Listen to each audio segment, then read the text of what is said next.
ಕಾಂಗ್ರೆಸ್ ಹಿಂದೂ ಕಾರ್ಯಕರ್ತರನ್ನ ಬೆದರಿಸುವಂತಹ ಕೆಲಸವನ್ನ ಮಾಡ್ತಾ ಇದೆ. ಆದರೆ ಮತ್ತೊಂದು ಕಡೆಯಲ್ಲಿ ಅಲ್ಪಸಂಖ್ಯಾತರನ್ನ ಓಲೈಸುವ ಕೆಲಸ ಮಾಡ್ತಾ ಇದೆ. ಡಿಜೆ ಹಳ್ಳಿ ಕೆಜಿ ಹಳ್ಳಿ ಗಲಭೆ ವಿಚಾರಕ್ಕೆ ಬಿವೈ ವಿಜಯೇಂದ್ರ ವಾಗ್ದಾಳಿ ನಡೆಸಿದ್ದಾರೆ. ಹಿಂದೂ ಕಾರ್ಯಕರ್ತರನ್ನ ಕಾಂಗ್ರೆಸ್ ಸರ್ಕಾರ ಬಂಧಿಸುವಂತಹ ಕೆಲಸವನ್ನ ಮಾಡುತ್ತೆ. ಆದರೆ ಪೊಲೀಸ್ ಠಾಣೆಗೆ ಬೆಂಕಿ ಇಟ್ಟವರನ್ನ ಅಮಾಯಕರು ಅಂತ ಹೇಳುತ್ತೆ. ಇದು ಕಾಂಗ್ರೆಸ್ ಸರ್ಕಾರದ ಆಡಳಿತ ವೈಖರಿ. ಇದನ್ನು ನಾನು ಖಂಡಿಸ್ತೇನೆ.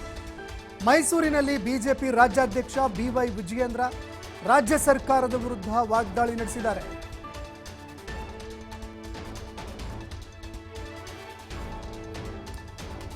ಇನ್ನು ಇದಕ್ಕೆ ಸಂಬಂಧಪಟ್ಟಂತೆ ಬಿವೈ ವಿಜಯೇಂದ್ರ ಕೂಡ ರಾಜ್ಯ ಸರ್ಕಾರದ ವಿರುದ್ಧ ಕಾಂಗ್ರೆಸ್ನ ವಿರುದ್ಧ ವಾಗ್ದಾಳಿ ನಡೆಸಿದ್ದಾರೆ. ಒಂದೆಡೆ ಕಾಂಗ್ರೆಸ್ ಹಿಂದೂ ಕಾರ್ಯಕರ್ತರನ್ನ ಬೆದರಿಸುವಂತಹ ಕೆಲಸವನ್ನ ಮಾಡ್ತಾ ಇದೆ. ಮತ್ತೊಂದು ಕಡೆಯಲ್ಲಿ ಅಲ್ಪಸಂಖ್ಯಾತರನ್ನ ಓಲೈಸುವಂತಹ ಕೆಲಸವನ್ನ ಮಾಡ್ತಾ ಇದೆ.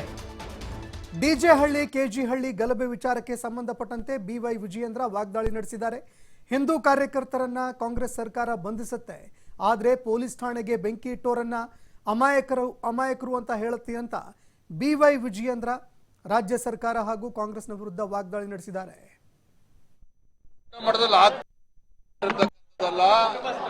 ಕಾಂಗ್ರೆಸ್ ಪಕ್ಷದವರ ಹೇಳಿ ಕುಟುಂಬಸ್ಥರ ಮೂಲಕ ಮನವಿಯನ್ನ ಪಡೆದುಕೊಂಡಿದ್ದಾರೆ.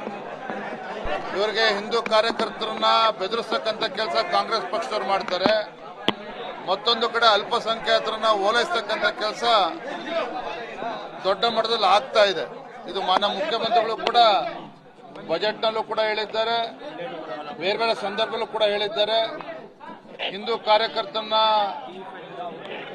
ಒಳಗಾಗ್ತಕ್ಕಂಥದ್ದು, ಅಲ್ಪಸಂಖ್ಯಾತರನ್ನ ಯಾರು ಪೊಲೀಸ್ ಸ್ಟೇಷನ್ಗೆ ಬೆಂಕಿ ಹಚ್ಚಿದ್ರು ಅವರನ್ನ ಅಮಾಯಕರು ಅನ್ನೋ ರೀತಿ ನಿಜವಾಗ್ಲೂ ಕೂಡ ಇದು ಖಂಡನೀಯ. ಕಾಂಗ್ರೆಸ್ ಪಕ್ಷ